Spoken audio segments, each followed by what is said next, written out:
Bazen behin, koplari ezagun bat, irritxu ez izenez ezaguna, herri zerri joan izena plaza kantuan. Bere bertsoak entzunak eta ezagunak ziren, baina batez ere, doinu berriak asmatzeko zuen gaitasunagatik zen ospetsua. Bazijoan ala, lehintz gatzagatik Gasteizera, Gatzbide izeneko bide batetik kantu kontari. Alase zebilen, teilatu gorriko etxe bat zeharkatu eta trikuarri batekin topo egin zuen arte. Trikuarria, teila gorridun etxearen izena hartzen zuen, Etxegorritxu auzoan kokatzen zen. Entzunak ziren leku berezi horren inguruko hainbat kondaira, eta jakin, bazekien, ura magiaz beteriko tokia zela. Jakin minak bultzatuta, hurbiltzea erabaki zuen. Zirrara arraro batek gorputza zeharkatu zion. Doinu berezi bat hasi zen entzuten, trikuarritik zetorrena. Burura etorri zitzaizkion, hari buruzko istorio guztiak. Beldurtuta, susmotxarra hartu zion egoerari. Hurbiltzen zijoan heinean, oroitu zen, jakintxu batek beinola, sugar erensugari buruz hitz egin ziola. Begizulo sakondun gizonarek kontatu zion, azkenengo aldiz bertan ikusi zutela sugar. Nolatan zegoen sugar hemen? Galdetu bezain laster, jakintxoak begiak altxatu zituen gogoratzeak bakarrik beldurra emango balio bezala. Ez dakizu ala? Trikuarrearen azpian, altxor erraldoi bat eskutatzen da. Urrez eta zetaz josia, eta erensugea zen ura gordetzearen arduraduna. Momentu hartatik aurrera, irritxuk ezin zuen istorio hori burutik kendu. Egia izango ote zen? Bertan egongo alzen sugar? Jakin minak pizturik, bertara gerturatzea erabaki zuen. Erantzunen bila. Hurbiltzen zijoan heinean, trikuarriaren inguruan, auzo osoa argitzen zuten, zuen beroa nabaritzen zuela sentitu zuen. Pausuz pausu, nabarmentzen zijoan sentsazioa zen, masaiak gorritzera arte. Hala, bapatean, sugarren ahotsa entzun zen. Inork ezingo du nire altxorra ikutu. Alde mendik, zu eta Txagorritxuko auzokide guztiak, hemen ez da etorkizunik egongo zuentzat. Sentitzen hasi zen bero ura, 10 bider biderkatu zen, suzko suge hori bere aurrean agertu zenean. Ia begiak irekitzeko aukerari gabe, ihes egitea erabaki zuen.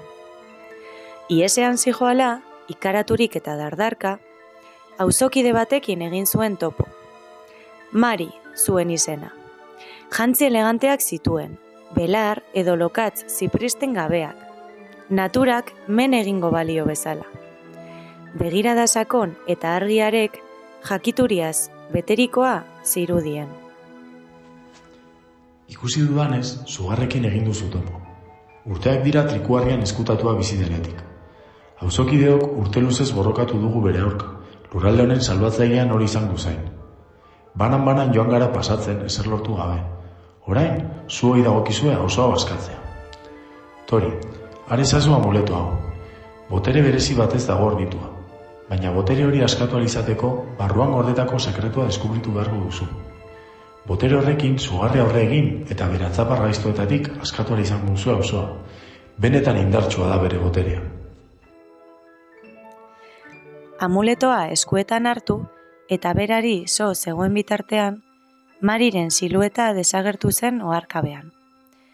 Hala, mezua jasota, amuletoa lepoan zintzilikaturik eta jarrera irmoz, irritxu sekretua bilatzeko asmoz abiatu zen.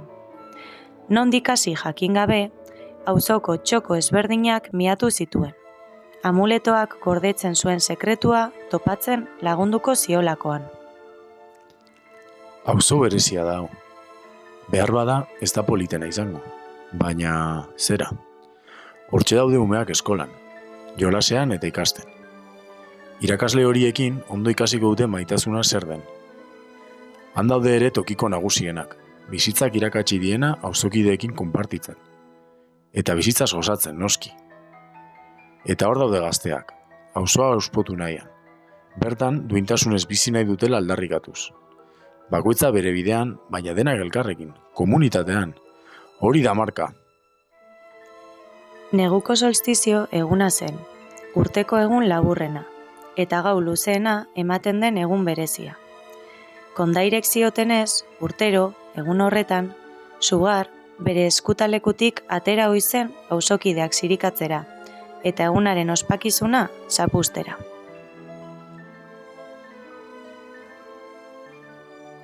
Azkenean, bidean aurrera egin, eta Irritxu trikuarriraino heldu zen. Eta berriz ere doinu arraroak, berriz ere sua. Beldurrak gainditu eta amuletoari eutsi zion. Zuri aurre egitera nator, Sugar. Auzokideok nekatuta gaude zure maltzurkeriaz, behin eta betiko botako zaitu gutxagotik. Amuletuak babes nazala, arren! Bat-batean, auzokidean dana hasi zen gerturatzen. Adin guztietako jendeak inguratu zuen trikuarria. Gerturatzen ziren heinean, haien paparrean amuletoak agertzen hasi ziren. Geroz eta gehiago gerturatu, geroz eta gehiago argitzen ziren hauek.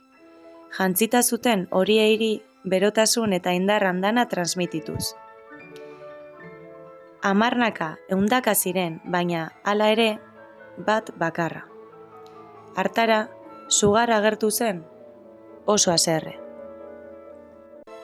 Baina ze demontre da hau, nondik atera duzu indar hori? Zenbat zarete eta zer egiten duzu elkarrekin? Ikusten dut topatu duzuela zein den amuletoaren sekretua. Auzo hau, tira, nabari da eraiki duzuen elkartasunari ezin diodala denbora gehiago aurre egin. Banoa, topatuko dut beste lekurik, egon ziur! Sugarren hitzek zalaparta handia sortu zuten, eta izaki maltzurra garaitu zutelaz jabeturik, auzokideek ospatzeari ekin zioten. Jende artean Mari agertu zen, eta hurrengoa esan zion Irritxuri. Komunitatearen indarrak bota du Sugar. Gazteenetik zaharrenera, notik gatozen berdin diolarik, elkarrekin egon behar dugu. Txagorritxun zoriontsu eta alai bizi gaitezen. Hori da amuletoaren esanahia. Sekretua elkartasunean dago. Amuletoak gogoraziko digu ez daudela bakarrik. Elkarrekin dihardugun bitartean, arazo eta arriskoek ezingo gaituzte garaitu. Orain, ospa dezagun neguko solstizia. Merezi duguta.